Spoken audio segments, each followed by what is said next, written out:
Tonight on Capitol Journal, Alabama's new unemployment numbers are out. We'll break them down. Summer learning is happening all over the state. Karen Goldsmith highlights a local program, and Randy Scott catches up with State Superintendent Eric Mackey. And a focus on cities tonight with the mayors of some of Alabama's largest. Huntsville Mayor Tommy Battle, Mobile Mayor Sandy Stimpson, and Montgomery Mayor Stephen Reed will each join us. It's all next on Capitol Journal.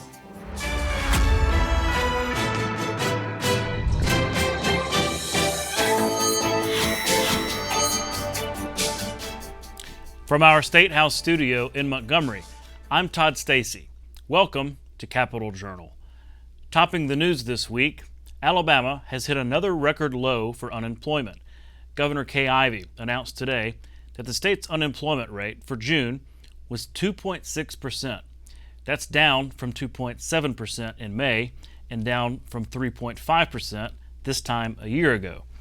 2 years ago, at the beginning of the pandemic, Alabama's unemployment rate was 7.7%.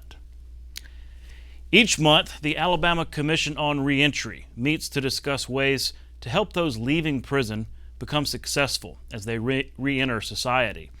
This week, the Commission discussed a number of ideas, including increasing the number of inmates enrolled in the Prison to Workforce program and a series of tax credits that encourage hiring rehabilitated inmates. Annette Funderburk is the president of Ingram State Technical College. Currently, you may or may not know, but that currently there's a federal tax credit for employers that hire a formerly incarcerated citizen. I'm proposing that we propose a state tax credit for employers that hire a formerly incarcerated individual.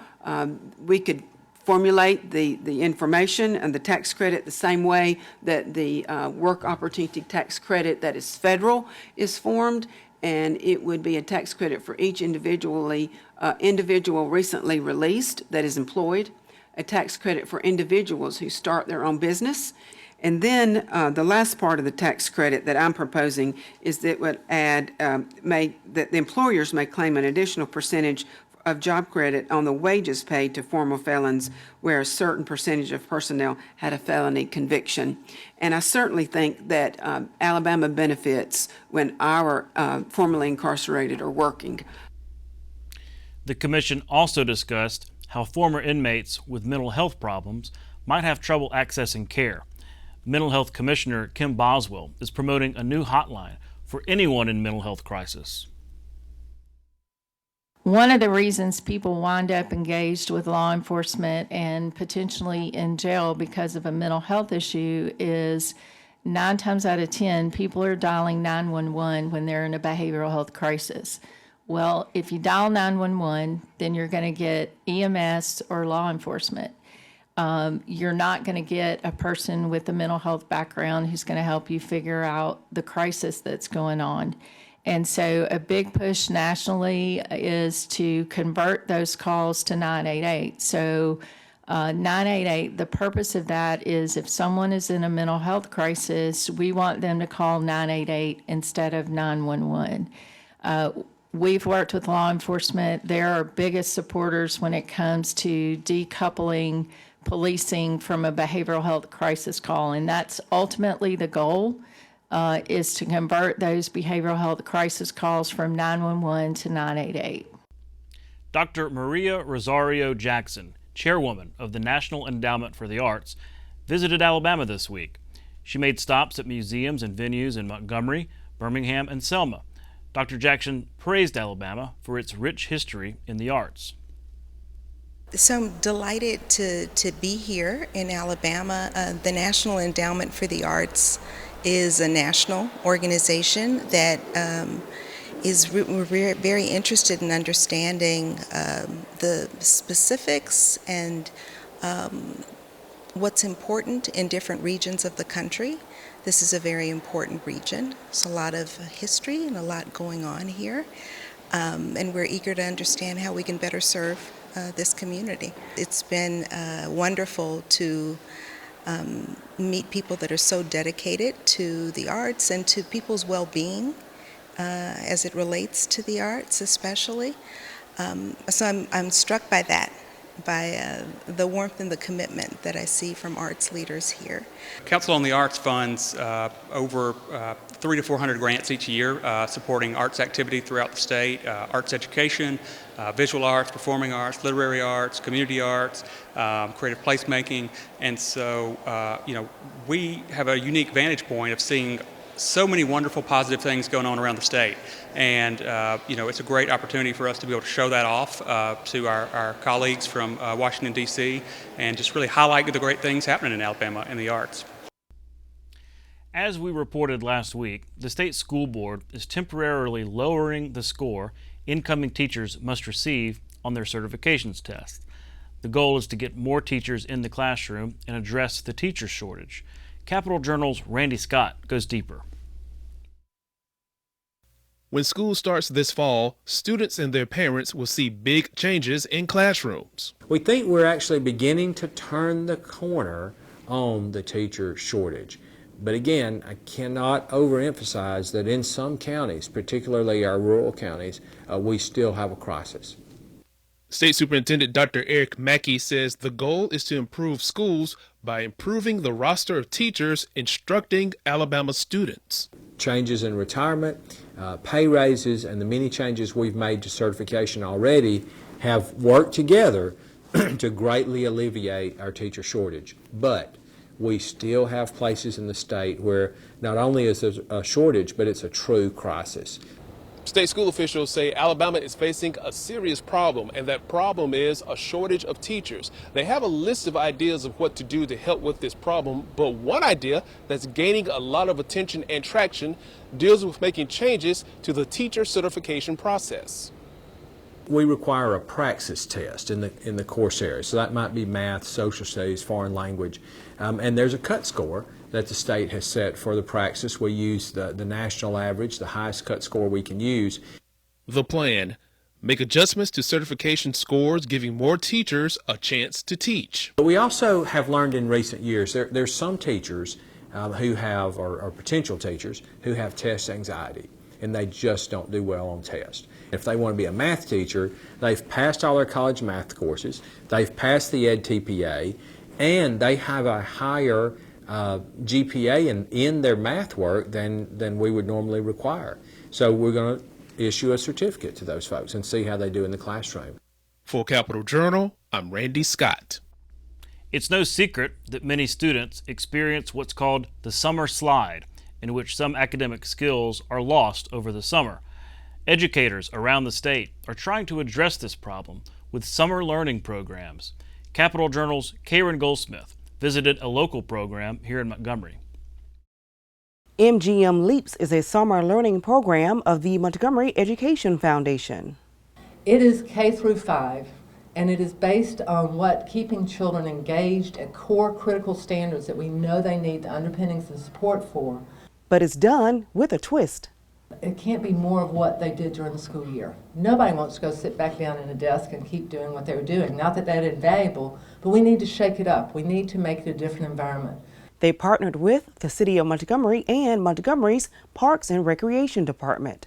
Every day, the children here get to go and do things like swimming, paddle boating, kayaking, horseback riding, all sorts of things that they don't get to experience, and that alone is a wonderful opportunity. And the students are learning about the civil rights movement through books and a podcast. Some of their podcast questions for Rosa Parks were: how was life being in prison, one asked. How did you feel when you stood up to that white man? Also for their podcast, the students interviewed someone who lived during the civil rights movement. So this created conversations in the households. This made connections, and those are valuable experiences that our students got to have, talking to grandma, talking to great grandma about those things that were happening at the time where they were their age. Jackie Brittle created the Mgm Leaps Curriculum. She says knowledge application is a priority. We've also were able to implement more field trips into the community.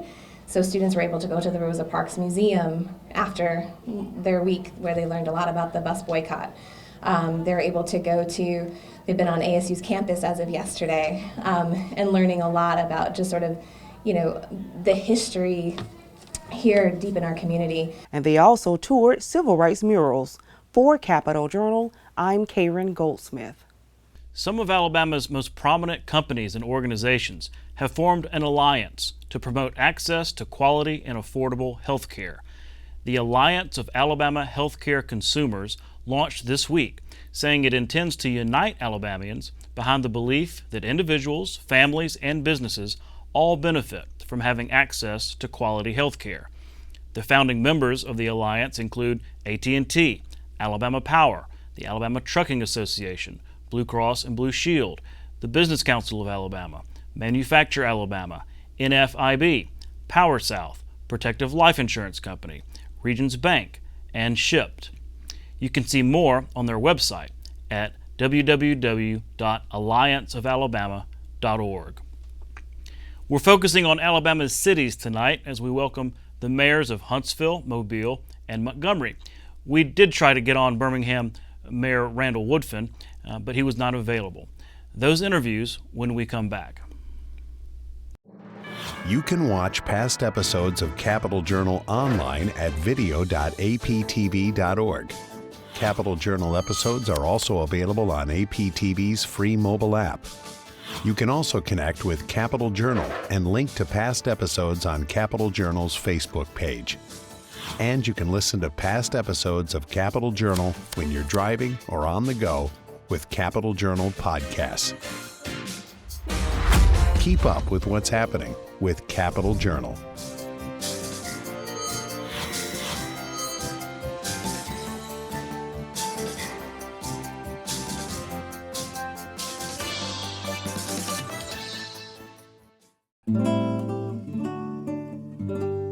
As the first incorporated town in Alabama, Huntsville played an important part in the birth and growth of the state. Settled in 1805, the fertile lands lured English-speaking pioneers migrating to the Mississippi Territory.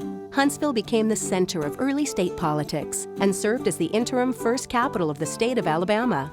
Present-day Huntsville is best known as one of the South's leading technology hubs. Next, I'm joined by Huntsville Mayor Tommy Battle. Mayor Battle, thanks for coming on Capital Journal. Thank you, Todd. We've been looking forward to this. Well, I know that you have just returned from the Farnborough Air Show in England. This is where the aviation leaders from around the world gather for expos and to build relationships. And I mean, Huntsville's obviously a major aerospace hub. What went on at the air show? What can you tell us? You know, the air show was, it was challenging for us just physically because it was the hottest days I've ever hit England. But it was really a great time to be able to connect with the chief executives of a lot of the companies who are already here in the Huntsville area, in the second largest research park in America.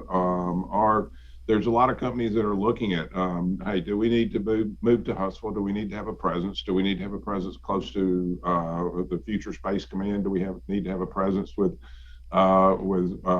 Missile Defense Agency, or a lot of the different aspects of aerospace? And we deal mainly with the engineering and design and a lot of those type items. When talking to Sandy Stimpson, they work with the build. So from both sides of the state, we can do the engineering design, we can have the build done in Mobile, and it's something that helps out the whole state because there are suppliers throughout the state that provide employment and provide parts of what we're putting together. Well, I know that Huntsville is home to many aerospace companies. I mean, just to name a few, Boeing, Lockheed, Raytheon, you've got Northrop Grumman there, and you mentioned Space Command. This has been a big back and forth between Alabama and Colorado. Do you feel confident of the latest decision that it's going to be final and that Space Command will come to Huntsville? Yeah, we feel very confident with it. It's one of those things. If Colorado Springs, we understand their anguish over this, but we're still going to be working with Colorado Springs. There's a couple of commands that we share with them. We'll still be sharing with them. And when Space Command comes in, Space Command is a 6-year term. We started our clock about a year ago, it'll be another 5 years before we get final elements of Space Command actually moved in. So we have worked really hard. It was a competition, and we won the competition. But we understand our friends in Colorado Springs wanting to hang on to that. We wouldn't have been competing with it for it if we didn't think that it was very valuable, that we could do a good job with it, and by doing a good job with it, do a good job for the nation. And that was, I think, one of the most important things to look at. That long term, this will, Huntsville will be the best place for Space Command to be, and we will be able to provide years and years of protection for the people of the United States of America in doing that. I know that throughout the competition, there was a lot of talk about quality of life and comparisons between the two places. And that's where you come in as mayor, right? To fight for your city, to fight for the whole area, really, in terms of showing off the quality of life there in North Alabama, the Tennessee Valley. It comes down to quality of life. It comes down to cost of living. It comes down to who has a better engineering base, and we have more engineers and degreed professionals per capita than anywhere else in the U.S. It comes down to who has the research park and is able to do the research and development on it. It comes down to the idea of cost efficiency. When the people, a classic example is the FBI. As we move FBI personnel down to Redstone Arsenal, they get the same paycheck here that they got in Washington, D.C., and their paycheck goes a lot further here. Their housing prices, if you compare the housing prices of somebody on the East and West Coast coming here, they can probably get 2 times the house for the amount of money that they've been spending in East and West Coast. So all those factors come together. Quality of life is one of those things that everybody would have a different definition of it, but it really just means that there's something to do after that 5 o'clock or 6 o'clock when you get off work, that you have something to do that makes you want to be a part of a community. And we've been working on that for the last 10 years. You mentioned the FBI coming to town. This is a huge development. I know it's still in progress. But that's just, one more on the list of, companies, organizations coming to Huntsville that has contributed to your explosive growth to the point where you're now the largest city. Birmingham area, metropolitan area is still bigger, but Huntsville City, the largest city in Alabama, that's got to be a challenge for a mayor, for an administration to handle that kind of explosive growth in such a short amount of time. Sure, and we started in 2008 when I first came into office. We started looking at what was our plan, what was our strategy, and being the biggest is not the most important. Being the best is more important than being the biggest.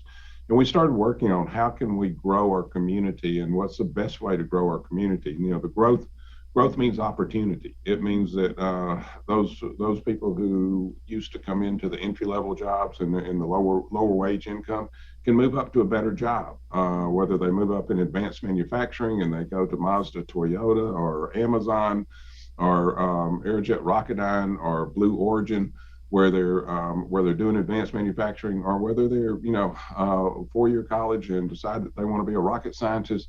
They can do that. And, we've been promoting both sides of it. The last several years, we've been working on advanced manufacturing because it's given us a middle-class economy, middle wage economy in the ecosystem of wages.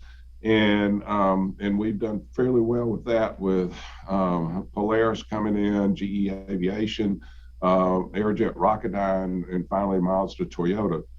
We pivoted a little bit, and one of the reasons we were working so hard at the air show, back to our basic roots, which was research park, engineering, aerospace, and pivoted back to that because those are good paying jobs right now. And we've grown we've grown probably 4,500 people a year, each year. There are some challenges with it, and the challenges are keeping up with your infrastructure. That's road systems. The legislature has been very helpful with us. Alabama Department of Transportation has been helpful. The governor's office has been helpful. And so we've been working with each of those to make sure that we can keep our road systems up to maintain and keep that 18 to 20 minute commute that is our average commute to and from work. That average commute is probably the best sales point that we have. Every time we sat down in a meeting, we started talking about that. Over in Farnborough, each one of those would look at their counterparts in their company and would say, wow, if we can have an 18 to 20 minute commute, sign us up. We're ready to move. Well, and it's not just Huntsville growing, it's the surrounding areas, right? You've got Madison right next door. You've got other towns in Madison County, Limestone County that are growing. Talk to me, and I could see how sometimes there's competition amongst hometowns, right? You got like the Friday night football rivalry kind of stuff. But I would imagine it's very important to also work closely with other towns and communities when so much growth is happening at the same time. Well, that's a critical factor in what we do. Guntersville is growing as Harbor Walk and is growing because of some of our growth. They're growing on their own, and because of their growth, we're growing. The rising tide floats all ships, and we have been very fortunate to have an area that everybody works together. Decatur works with Huntsville. We work with Athens. We work with Limestone County, all the way over to the Tri-Cities area. The Tri-Cities area is going to have some terrific growth. Cortland is seeing some growth come because of some of the work that we've been doing in hypersonics and directed energy. And, then you go over to Sand Mountain and you're seeing a lot of growth over in the Sand Mountain area. So, a rising tide floats all ships, and we have 110,000 people a day who come in and work in the city of Huntsville. They go back to another community and take their paychecks back to other communities. But consequently, we have, 60,000 people who live in the city of Huntsville and work in other areas and bring those paychecks back and spend them in Huntsville. So, if we can keep working together, it's great. A lot of people don't realize that when Mazda Toyota came in and Polaris came in, and some of the other groups came in, it was a combined effort of Limestone County, of Athens, of Morgan County, of Decatur, of Huntsville, Madison, and Madison County. Everybody helped pitch in to make sure that the money was there for incentives, and everybody pitched in to make this work for each of us. Well, you mentioned the legislature and infrastructure and some of that Rebuild Alabama money. What would you say are some of your biggest, what would you say is your biggest infrastructure need that you're communicating with the legislature about right now? I think you've got to go back to roads. I ran for city council in 1984, maybe before you were born. But in 1984, when I ran for city council in city of Huntsville, roads were the number one issue. 1988, I ran for mayor and came in second. Roads were the number one issue. 2008, I ran for mayor and was elected at that point, and roads were the number one issue. Our job is to keep a transportation system that is in place that can help you get from here to there as quickly as possible. Whether it's a transportation system, now today we've kind of stretched it out to a pedestrian transportation system, or a bicycling transportation system, or a car and highways transportation system. All of it ties together to make sure that we can actually move a population of people to their workplace and from the workplace back home, and do it as efficiently as possible. The legislature is really important to us. The legislature has been very helpful with us. Each legislature has roads in their district, which are very important, and everybody has at least one state road project. And we've worked with them to come together with a consensus plan that takes care of us for the next 10, 15 years. And the state has been very helpful in working with us to make sure that we can put that together. We're offering to spend a little bit more than the normal match on it to get it put on a priority basis. And the state has been very good about working with us. And your congressional delegation is about to change, right? In that Mo Brooks ran for Senate, lost, but that he doesn't, he's term limited there, or at least he doesn't get to run for his seat again. And you've got, at least Dale Strong is a county commissioner, favored to win that congressional seat.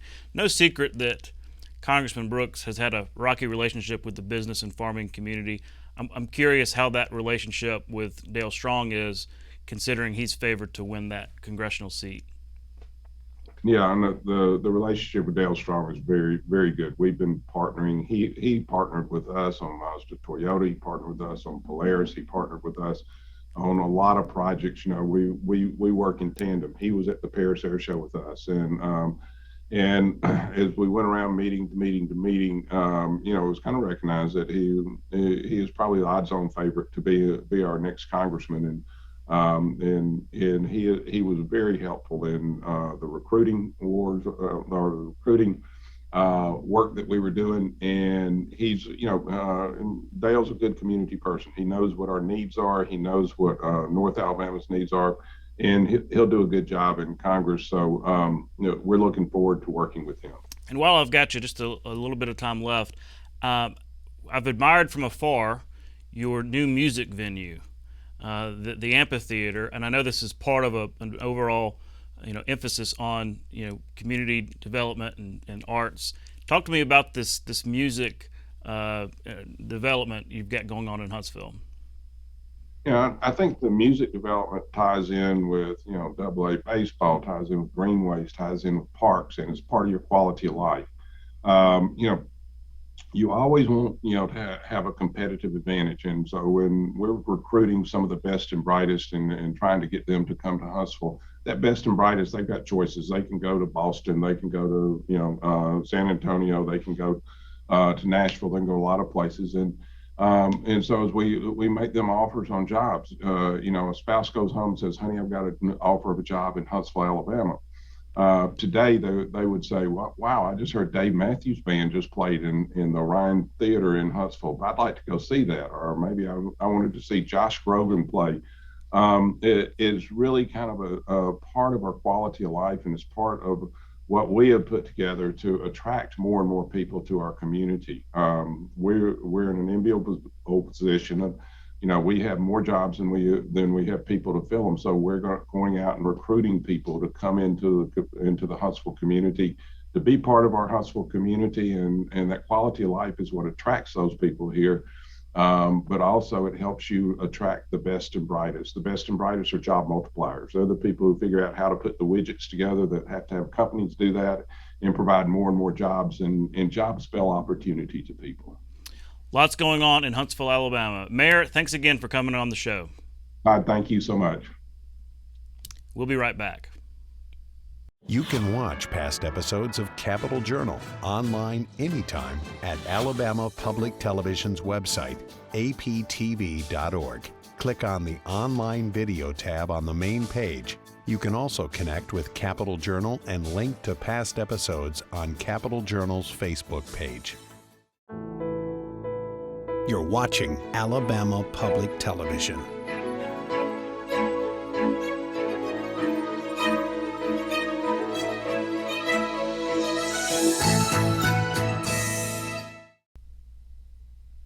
Continuing our focus on Alabama's largest cities, I'm pleased to be joined by Mobile Mayor Sandy Stimpson. Mayor, thanks for coming on Capitol Journal. Thanks, Todd. It's great to be here this morning. Now, I hope you're not too jet lagged. I know that you've been in England at the Farnborough Air Show. I was just talking with Mayor Battle out of Huntsville, and he was saying that, you know, Alabama sometimes the different cities gets to team up and share Alabama's story. How was the air show, and what can you tell us about what happened? Well, from the perspective of Mobile, and I really say the state of Alabama, it was very, very bright. And a lot of interest in what's going on in Mobile and in Huntsville. I'll throw in one for Mayor Battle there. Well, that sounds good. I know that, you know, this is where the world gathers, the world's aviation community gathers, and Mobile has a major footprint for aviation and aerospace with the emergence of Airbus. I know that Airbus is bringing on a third line there, assembly line, to build even more aircraft. Tell me about the emergence of Airbus in Mobile and just how big that aviation footprint is getting. So if you go back to 2014, Mobile was no airplanes were being built in Mobile, Alabama. but probably the decade before that, we had been going to the air show, wooing various executives about coming to Mobile, to build airplanes. And so obviously we are now the home of Airbus in America. We're the only place outside of Europe where Airbus is assembling aircraft. And we're probably at rate building seven A320s a month and 2 A20s a month currently, and that hopes to increase, close to, let's say, possibly doubling over the next 4 years. And so at this point in time, we are already the fourth largest producer of commercial aviation or commercial aircraft in the world, and it just gets bigger and better from there. I'm just thinking, going back to the tanker competition many years ago, that was 2007, 2008-ish, where eventually we had that disappointment of basically that contract being sent to another company and not coming to Mobile. And yet, out of that disappointment came Airbus, came their commitment on the commercial side. Has it really defied expectations at the local level? Even though we lost the tanker contract, at the end of the day, the city of Mobile and the state of Alabama and the United States, we won by being able to build the commercial aircraft. There's no doubt about it. It's a shame that Airbus is not building the tanker, but that's kind of an open-ended story at this point in time from our perspective. But we are all benefiting from the investment that Airbus made here, and I think that they would tell you we've got a great partnership with them. Now, Airbus is based there at Brookley, the Brookley complex, and I know that y'all are in the process of moving the airport, Mobile's airport, and commercial air travel to Brookley. Tell me about what's behind that and what you expect to have happen as a result of moving downtown. It was built and probably most used in the late 40s and 50s. It went away as far as being a Air Force base in 1967. So since then, we've tried to take advantage of using those runways, and that's why Airbus is actually located there. Continental Motors is there, as is ST Aerospace, an MRO operation. But what we realized in the city of Mobile that over a period of years, we were losing emplacements to the east and to the west, of airports to east and west of us. And it's because of years ago, probably 60 years ago, when our airport was built, we didn't project where the growth in the city or this region would be, and it's been to the east of us instead of up to the west. And so we find ourselves in a really bad location, and that's why when we realized that what we had couldn't be fixed. And when I say fixed, was that we could not woo other airlines to come in, and so we found ourselves at a competitive disadvantage. So we looked at Brookley. It was already an approved FAA airport. And so the idea to move it, let's say move commercial flights there, really meant what we had to do was build a new terminal.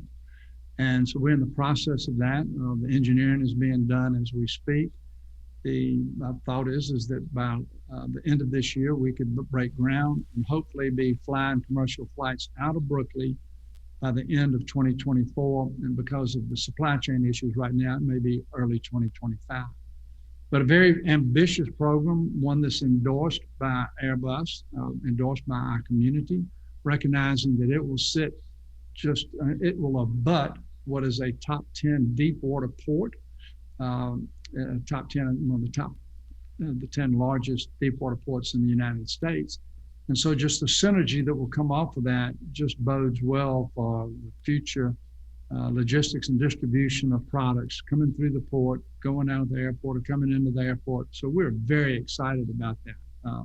It's going to be a game changer for this community.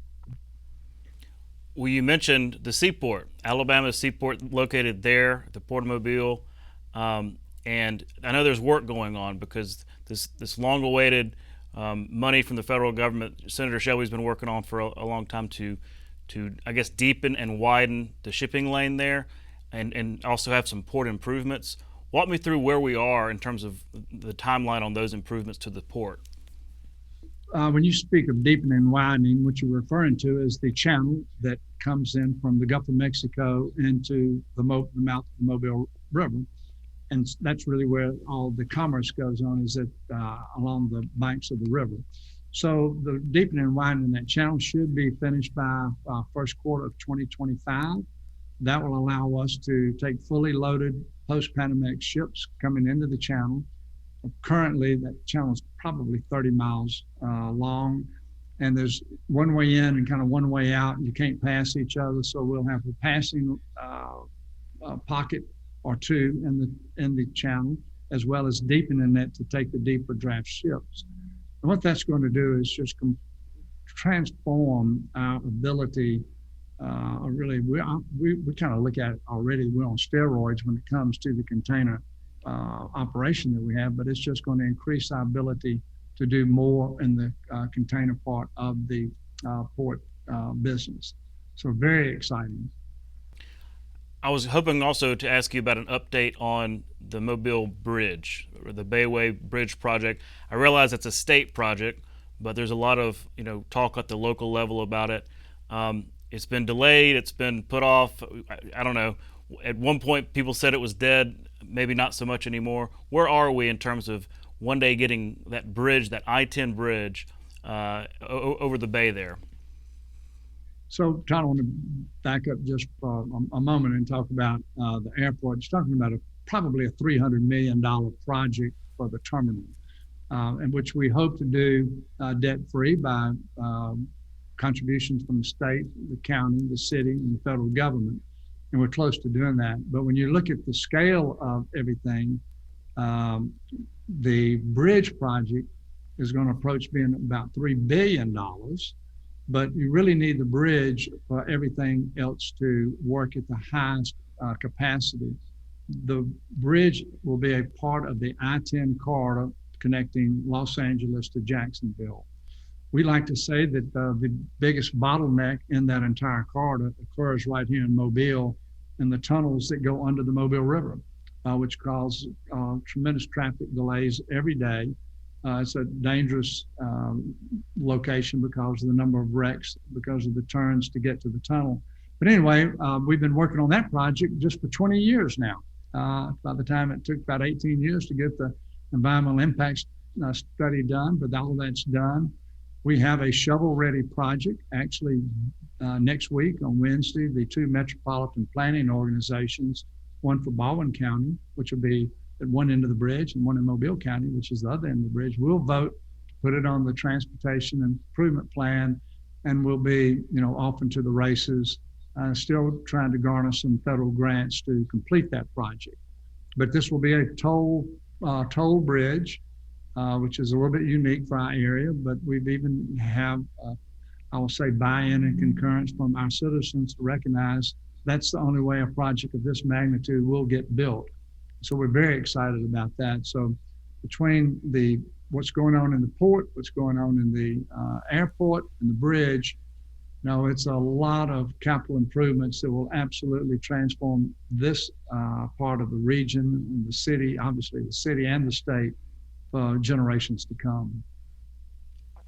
While I have you, Mayor, I wanted to ask you about the issue of crime. Cities across the country, are experiencing upticks in crime, violent crime, gun crime. How is that affecting Mobile, and what are y'all doing to address it? We're addressing it very proactively.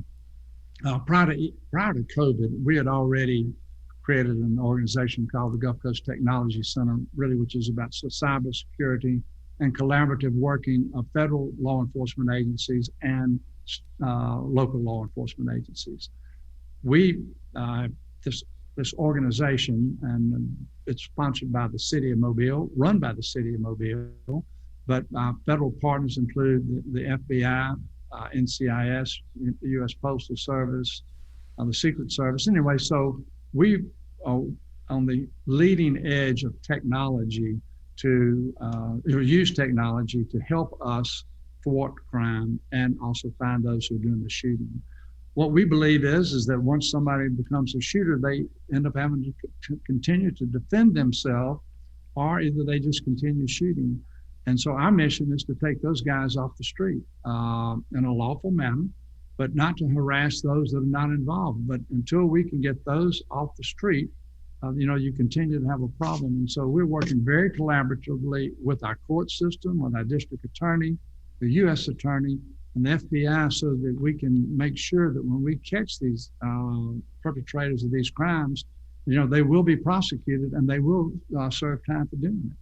So we have very fortunate, and I'll just tell you a real quick sidebar. We have a person that came into our office last Friday, actually, before I went to London. And he travels all over the country installing technology for a nationally known company. And he said, Mayor, there's nowhere in America that we see the collaboration that y'all have going on here, and how you're trying to work with all the aspects of the judicial system, to make sure the bad guys, are taken care of.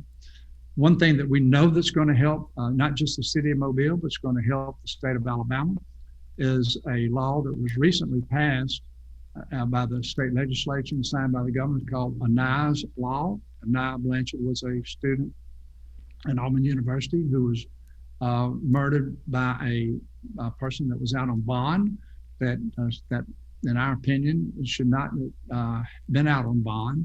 But right now, today, as it exists, our judges can only deny bond for somebody that they think who is going to flee the city, let's say, or for capital murder.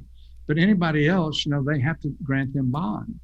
And there's so many people that a judge knows will recommit or is going to commit another crime, but they can't hold them. When the citizens of the state of Alabama pass this statewide referendum, Anaya's Law then becomes part of our Constitution. And then at that point in time, judges will have another tool to keep the bad guys locked up until they can then have their day in court. But right now, there are just too many people that are walking the streets that are violent, recidivist offenders that shouldn't be out there, and they shouldn't be being granted bond. And Anaya's Law, that's going to be on the ballot this November, and so we'll remind people of that. Mayor, we're out of time, but thank you so much again for coming on Capitol Journal. Thanks, Todd. Good luck to y'all. We'll be right back. You can watch past episodes of Capitol Journal online at video.aptv.org. Capitol Journal episodes are also available on APTV's free mobile app. You can also connect with Capitol Journal and link to past episodes on Capitol Journal's Facebook page. And you can listen to past episodes of Capitol Journal when you're driving or on the go with Capitol Journal podcasts. Keep up with what's happening with Capitol Journal.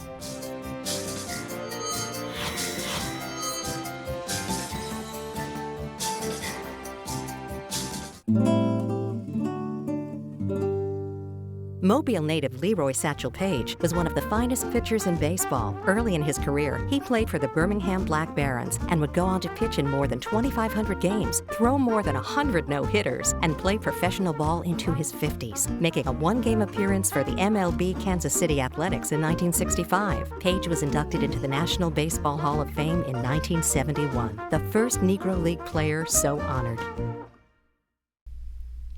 Next, I'm joined by Montgomery Mayor Stephen Reed. Mr. Mayor, thanks for coming on Capitol Journal. Thank you for having me. I mean, it's nothing like hanging out with Lionel Richie at Ravello. I saw that on Instagram where y'all were hanging out. Yeah, that was a last-minute thing that came up yesterday afternoon, and it's one of those, you don't say no when that call comes in. And so when Lionel Richie's in town and says he wants to hang out with you, you just change everything. And my wife was happy to do that as well. She made sure that nothing else was going to stand in the way of her hanging out with Lionel Richie as well. Bet. You don't say no to Lionel Richie. You don't say no to Ravello either. That's right. Great food, great time. Well, we're focusing on cities, and I wanted to ask you a number of things. I wanted to start with education. I know that we have now a new superintendent has started in Montgomery Public Schools. You've had a lot to say about partnering, partnerships between the city and the county schools. Do you see this as maybe a new beginning for this local school system? It absolutely is, and I think it's going to be a breath of fresh air for our entire community. When you think about the fact that we have 3 magnet schools that are ranked in the top 25 of the U.S. News and World Reports, We know that we've got great teachers, we've got great parents and great students here.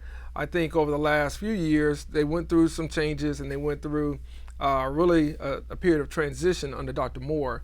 And now with Dr. Brown coming in, fresh ideas, new approach, we're looking forward to how we can build back the confidence in our public schools and really use that as an asset for our entire community and for our economic growth as well. Well, speaking of economic development, I wanted to highlight that because I know there was a recent announcement with a big, 200 jobs, Premier Tech, that's the new company. That's correct. And that's just one of several investments that's happening in the city.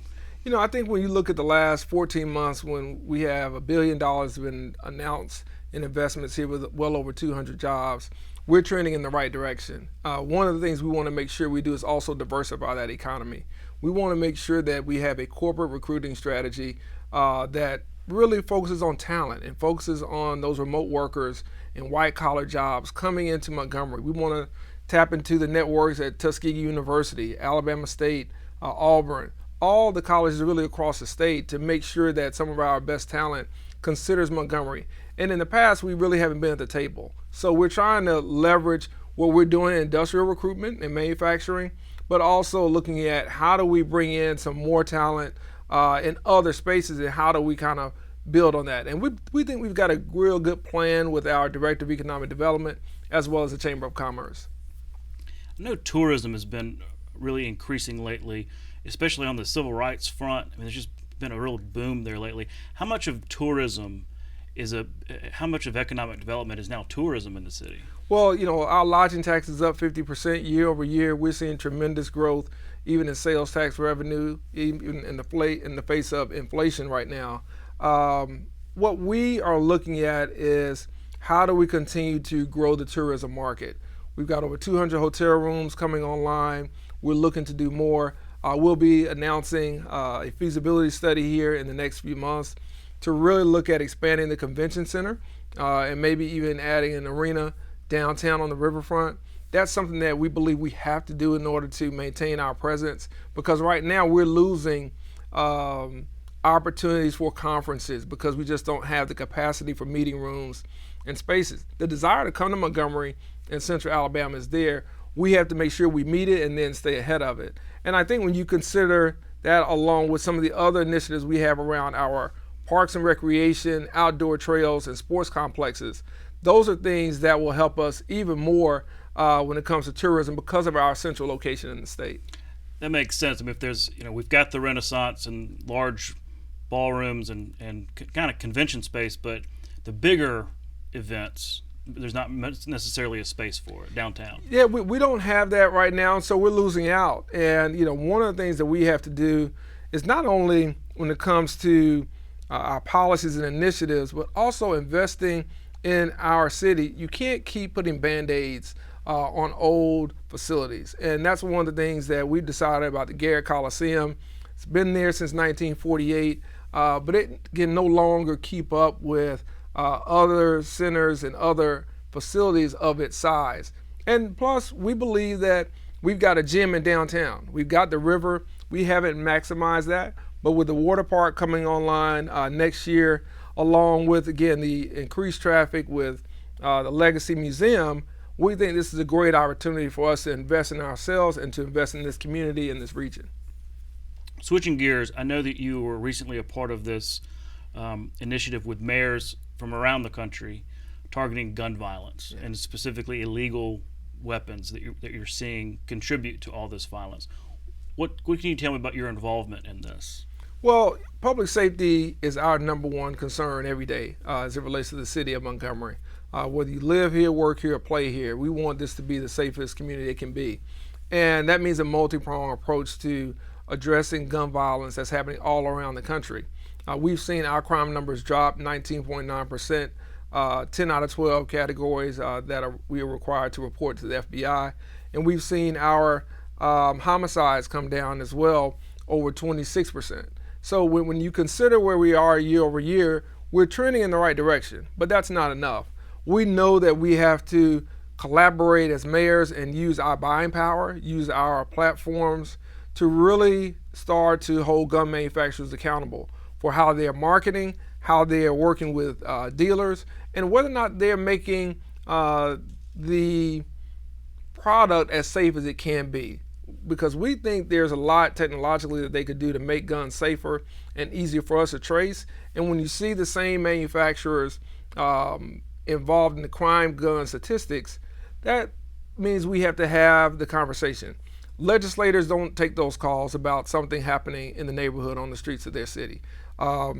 Judges don't take those calls. Those calls come to mayors. And so we have to use our collective power to talk to the gun manufacturers, to hold them accountable, but also big tech. We've got to make sure that big tech is not allowing social media to be used in a lot of the crime that we're seeing. And we think they can do a lot more. We want to hold them accountable as well. In the crimes that we do see in Montgomery, the shootings specifically, how much of it is illegal guns that shouldn't be in possession at all? And how much can the federal government, state government, and city work together to crack down on illegal weapons in possession and before they're ever used? Yeah, and let me be clear. This is about illegal guns. I'm a gun owner. I have several at my house.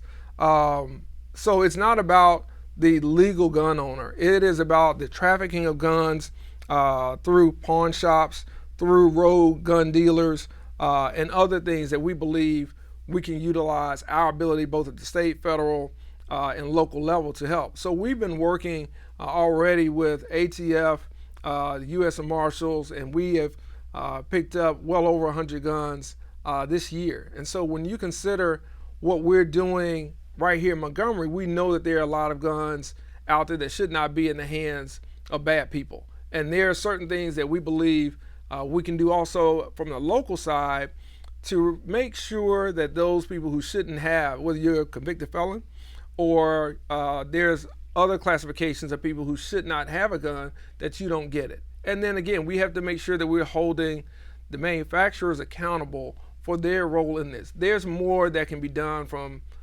their standpoint to help us, but it's a $9 billion industry. I mean, we're not fooling ourselves to think this is going to be a walk in the park, but it's a tough issue, and it is in a tough time for many, many cities right now that we have to really leverage all that we have to work with our state legislators and to work with those in corporate America and to work with those nonprofits that really want to help end and reduce illegal gun trafficking in this country. And we see too much of that right here in Montgomery.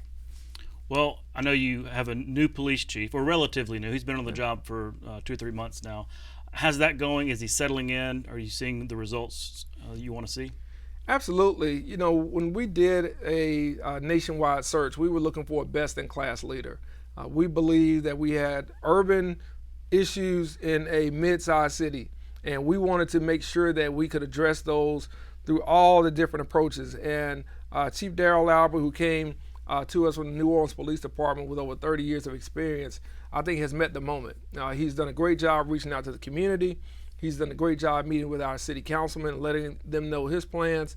And he's done a great job of really working internally in the police department to make sure they understand just what the expectations are, just what level of professionalism he wants to see. And because of that, I think we're in a great place, and that is due in part to his leadership. It's due in part to his experience, his understanding of how to collaborate with the U.S. Attorney's Office over here, DEA over here, how to leverage different laws to maybe charge criminals with, and how to make sure that we are bringing all of our law enforcement agencies to the table, whether that's the sheriffs or whether that's ALEA, all of them. And I think that has helped in some of our reduction of crime numbers.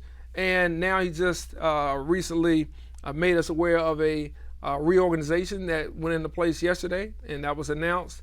And I think as you look at the intent from someone with his background, both within an organization to lead it, but also to get the results that the public wants, it's been a tremendous success so far, and we expect more moving forward. Well, I was actually just speaking with Mayor Stimpson in Mobile in our Focus on Cities, and he mentioned specifically Anaya's law that's going to be on the ballot this November as a constitutional amendment, saying that could make a big difference in terms of, keeping folks it shouldn't be out. Out. Yeah. That is something that the Big Ten mayors here in Alabama have really pushed for. We have really pushed for there to be more leeway given to judges in terms of denying bail. Right now, judges don't have that ability that we would like to see with someone who has a violent background or propensity to create more trouble if they are released. Voting for Anaya's law on the November general election ballot will assist those judges. It will assist all of us in making our community safer. And we think there have to be more approaches like this. And it's one tool in the toolbox that we're trying to use, whether it's illegal guns and gun trafficking, or whether it's bail reform at the judicial level. Those are all things we're trying to do to make our city safer, as well as investing in intervention programs, investing in prevention programs, and making sure that we're getting out to the community. So often people want to shape the argument as either or when it's really both and. And I think voting for Anaya's law has been something that's been championed in the legislature. Governor Ivey signed it into law, and we just hope that the public will vote for it in November. Well, we're out of time. Thank you so much for coming on, and maybe the next time we talk, we can do a on location at the new water park. That would be great. The Whitewater Park, right? That would be great. Okay. Thanks again for coming on. Thank you again for having me. And that's our show for tonight. Thanks for watching. We'll be right back next Friday night at 7:30, right here on Alabama Public Television. For our Capitol Journal team, I'm Todd Stacy. We'll see you next time.